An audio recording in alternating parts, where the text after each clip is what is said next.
जय हिंद।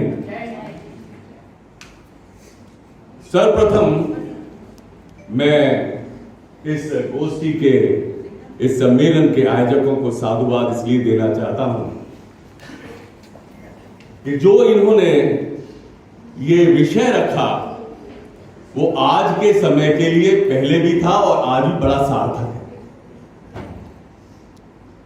राम को हम मिट्ठू तोते की तरीके से तो उसका रामायण के पाठों में वाचन करते रहते हैं, लेकिन राम के वे गुण क्या थे जिससे राम राम बने, इसके ऊपर चर्चाएं नहीं होती।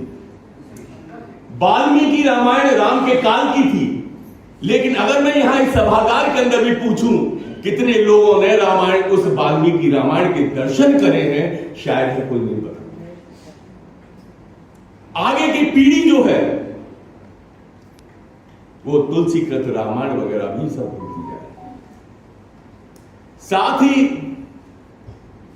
मैं मंच की आज्ञा से इस पावन धरती श्रीलंका को भी प्रणाम करता हूं, और प्रणाम करने का मेरा एक मुख्य कारण है, यह वो आदर्श धरा है कि जिसने ना सिर्फ राम को राम बनाया बल्कि अन्याय के खिलाफ, चाहे परिवार का सदस्य हो या राजा हो, उसकी गलती को कभी भी स्वीकार नहीं किया। मंदोदरी रावण एक बहुत बड़े विद्वान थे।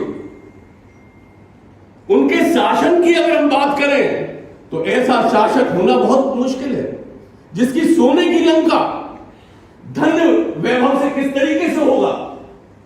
ब्रह्मत्व हम जितने बैठे हुए रावण का सब जानते हैं, लेकिन मंदोदरी ने जब वो सीता को लेकर आए विरोध किया।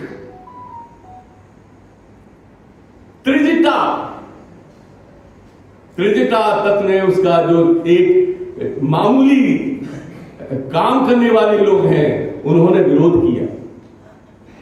भाई विभीषण ने विरोध किया, वो रावण का विरोध नहीं किया, वो विरोध किया एक असत्य और अधर्म के लिए।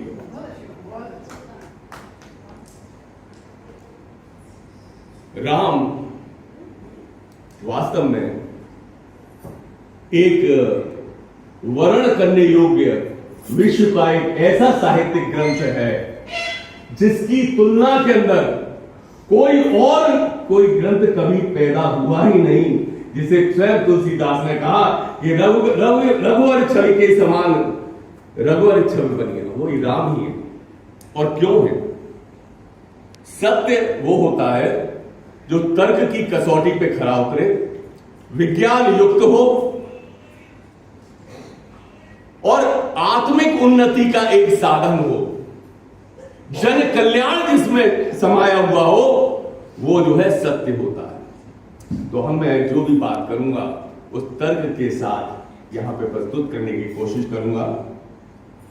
हम सबको मालूम है राम एक ऐसा चरित्र था जो निष्कलंक,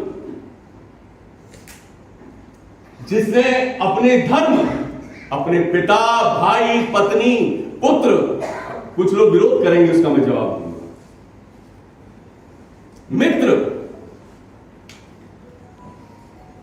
हमेशा जो सत्य पथ पर चलने वाला हो वो राम है। लेकिन राम के विषय के अंदर तो समय का अभाव है, इसलिए मैं सिर्फ वही चीज बात करूंगा जो दोष राम के बारे में कहे जाते हैं। एक राम के ऊपर दोष आता है कि शास्त्र कहता है कि अधर्म करने वाला, चाहे वो पिता हो, पुत्र हो, पत्नी हो, कोई भी निकट संबंधी हो, अधर्म का साथ कभी नहीं देना चाहिए, नहीं तो महाभारत होती है। महाभारत से इसलिए मुझे छोटा सा इसका दे रहा हूं, अगर धर्मराज युधिष्ठिर, उनके भाई सारे कहते हैं जुआ खेलना गलत है, लेकिन वो कहते हैं मैं ताश्री की आज्ञा के कैसे अभिलाष नहीं कर सकता, मैं चाहता हूं गलत, उसके कारण यहां पर आता है कि जब राम को एक अनुचित अप्रत्यक्ष रूप, प्रत्यक्ष नहीं दिया गया है, आदेश दिया गया वनवास में जाने का, और उनको राज्याभिषेक से अलग कर दिया गया, तो इसी अधर्म की बात को सबने उनसे राम से कहा कि इस अधर्म का आप साथी क्यों बन रहे हैं। लक्ष्मण कहते हैं कि अगर आप आज्ञा दें तो मैं इस अधर्म के लिए अपने धनुष बाण से अयोध्या का ही सर्वनाश कर दूंगा। लेकिन राम के पीछे छुपी हुई राम का धार्मिक क्या है? पहला, उनके पिता ने 2 वचन दिए थे। एक तो केकई को वचन दिया था, आप सबको मालूम, आगे नहीं बोल। एक विवाह के समय उन्होंने कहा था कि केकई का जो पुत्र होगा उसको मैं, तो राम के पिता झूठे साबित सिद्ध हो जाते, इसलिए राम नहीं चाहते थे कि मेरा पिता झूठा सिद्ध हो, मैं क्या कर सकता हूं। दूसरा, किसी को भी राजा बनाना ये राजा का विशेष अधिकार होता है, या तो राजा बनाता है और या प्रजा बनाती है। यहां पर राम जो है राजा नहीं है, इसलिए वो ये नहीं कहते कि अधर्म या अधर्म, ये राज आज्ञा है कि राम को वनवास करना है, तो किसी भी उसका धर्म होता है कि राज आज्ञा का पालन करे। और कैसी राज आज्ञा? जहां की प्रत्यक्ष रूप से कहा ही नहीं गया। दूसरा प्रसंग आता है बाली का छुपकर युद्ध। क्या वीर को यह शोभा देता है कि छुपकर वध करे? इसका जवाब वाल्मीकि रामायण में स्वयं राम देते। वो कहते हैं, और ये भी तुलसीकृत रामायण में कहा गया, मैं बैगरी सुग्रीव प्यारा, ये प्रसंग आया। तो राम कहते हैं कि इस समय भरत राजा है और मैं जो हूं राजा का एक प्रतिनिधि हूं, और राज्य के अंदर धर्म संगत बात को चलाना ये मेरा एक धर्म है, और अधर्म का नाश करना भी मेरा एक धर्म है। और जहां अधर्म हो, जहां व्यभिचारी लोग हो, उनका मर्दन कर देना, मारने के लिए everything is fair in love and war, ये राम स्वयं है। धार्मिक व्यक्ति के लिए, नीति संगत व्यक्ति के लिए नीति काम आती है, ये रामायण उपदेश देती है। और जहां नीति नहीं है, स्वयं राम कहते हैं, वहां पर किसी भी तरीके का ये अधर्म आचरण जो है उसकी आवश्यकता नहीं, धार्मिक लोगों के लिए। इसलिए बाली का वध शर्त है बिल्कुल सत्य, ठीक। दूसरा आता है सीता की अग्नि परीक्षा। चतुर्वेदी साहब यहां पे नहीं है, ये राजधर्म है। अगर कोई भी व्यक्ति दुश्मन के खेमे में चला जाए और वहां से लौट कर आए, उसके ऊपर विश्वास नहीं करना चाहिए। अभी पाकिस्तान में जो हमारी कारगिल युद्ध के अंदर एक हमारा पायलट जो गिरा था, जब वो लौट के आया था तो भारतीय वायुसेना ने उसे अपने अंदर ऐसे ही नहीं ले लिया, उसकी अपनी परीक्षा की गई थी, उसका इंटेरोगेशन किया गया था।